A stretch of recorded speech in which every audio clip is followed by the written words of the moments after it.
ठाकुरद्वारा के वार्ड 18 में 30 मई को दबंगों ने पीड़ित लड़की के घर में घुसकर हथियारों के बल पर बलात्कार का प्रयास किया था, जिसके बाद साहसी नगमा द्वारा विरोध करने पर दबंगों ने पीड़िता को चाकू मार कर घायल कर दिया था। जिसके बाद घायल लड़की को इलाज के लिए भर्ती कराकर परिजनों ने आरोपी शाहवेज और जुनैद के खिलाफ कार्रवाई की मांग की, जिसके तुरंत बाद पहले तो पुलिस ने मुकदमा दर्ज कर लिया और बाद में सफेदपोश नेताओं के दबाव में आकर पुलिस ने आरोपियों के घर तक जाने की जहमत नहीं उठाई। आज पूर्व विधायक ने पीड़िता के पक्ष में सीओ ऑफिस पर धरना देकर 48 घंटे के अंदर आरोपियों की गिरफ्तारी की मांग की है और साथ ही चेतावनी दी है कि अगर आरोपियों की गिरफ्तारी नहीं हुई तो हजारों समर्थकों के साथ फिर से उग्र धरना प्रदर्शन करेंगे। 30 तारीख को दिन में 3:30 बजे 2-3 गुंडे घुस गए, उसके साथ जबरदस्ती बलात्कार किया, बलात्कार करने का प्रयास किया और जब उसने विरोध किया तो गर्दन में दोनों तरफ चाकू लगे हुए हैं। लड़की से आप अभी फोटो ले सकते हैं, दोनों हाथों में चाकू लगे हुए हैं। चाकू से बाहर करा, उसे कपड़े फाड़ के नंगा कर दिया और आप ये समझिए इस तरह की स्थिति में कोतवाली में लाए। FIR की कॉपी है मेरे पास है। यहाँ की कुंभकर्णी नींद पुलिस की खोलने के लिए हम यहाँ धरने पे बैठे आज और हम चाहते हैं ठाकुरद्वारे का अमन चैन कायम रहे, लेकिन व्यवस्था अगर खराब करेगी तो पुलिस करेगी।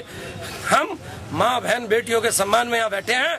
हमें पहले अपने क्षेत्र की माँ बहन बेटियों की इज्जत सलामत चाहिए, माँ बहन बेटियों की इज्जत सलामती के लिए, और हम पुलिस को इस लड़की को सम्मान दिलाने के लिए 48 घंटे का हमने टाइम दिया है। 48 घंटे में ये मुलजिम या तो जेल में होंगे, नहीं तो हम बड़ा प्रदर्शन करेंगे और इसके खिलाफ कम से कम 10,000 आदमियों के साथ यहाँ पर धरने पर बैठेंगे। 48 का काम कर रहे हैं, सीधा सत्ता के दबाव में एक तरफा है, नहीं तो माँ बहन बेटियां सबके हैं। हमारे भी माँ बहन बेटी हैं, हम राजनीतिक कर रहे हैं, पुलिस वाले नौकरी कर रहे हैं, उनकी भी माँ बहन बेटी हैं। अगर इनके या हमारे या आप किसी के भी घर में इस तरह से कोई गुंडे घुस जाए और चाकू मारे माँ बहन बेटियों के और फिर इज्जत लूटे तो क्या अच्छी बात है? इससे घटिया हरकत नहीं हो सकती, इसकी मैं भर्त्सना करता हूँ। आश्वासन कप्तान साहब छुट्टी पर है, SPRA साहब ने कहा है कि इंसाफ दिलाएंगे। CO साहब कहीं गए हुए हैं, उनसे ही फोन पे बात हुई थी, कोतवाल साहब से कई दिन से बात हो रही है, लेकिन अभी तक कोई रिजल्ट नहीं आया। इसलिए आज कई दिन के बाद हमारी जब कोई इंसान हिम्मत ने काम नहीं दिया और आज सीधा हमने यहाँ कह दिया है कि 48 घंटे में मुलजिम जेल में होंगे, नहीं तो हम कम से कम 10,000 आदमियों के साथ, और मैं पूरे क्षेत्र के लोगों से, ठाकुरद्वारा विधानसभा के लोगों से ये विनती करता हूँ कि माँ बहन बेटियों के इज्जत के सम्मान के लिए हमें सबको एक होना चाहिए। और 48 घंटे के बाद अगर ये मुलजिम, ये दोषियों को अगर कोतवाल साहब जेल नहीं भेजते हैं तो यहाँ इकट्ठे होकर के हमें यहाँ धरने पर बैठना होगा। कुल मिलाकर मामला कुछ भी हो, लेकिन पुलिस के निकम्मेपन के चलते पीड़ित परिवार का घर से निकलना दुश्वार हो चुका है। आरोपी पीड़िता को तेजाब डालने और जान से मारने की धमकी दे रहे हैं।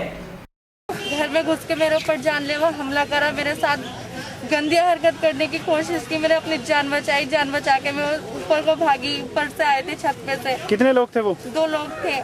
कितने दिन हो चुके हैं?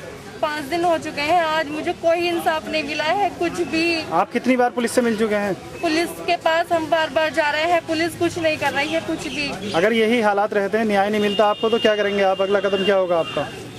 मैं हाई कोर्ट तक जाऊंगी, बहुत दूर पोस्ट तक जाऊंगी, मुझे इंसाफ चाहिए। पुलिस पे से भरोसा उठ चुका है? पुलिस पे से भरोसा उठ चुका है। यहाँ की पुलिस कुछ नहीं कर रही है, हमारे ठाकुरद्वारे की पुलिस कुछ नहीं कर रही है। 5 दिन हो गए हैं आज।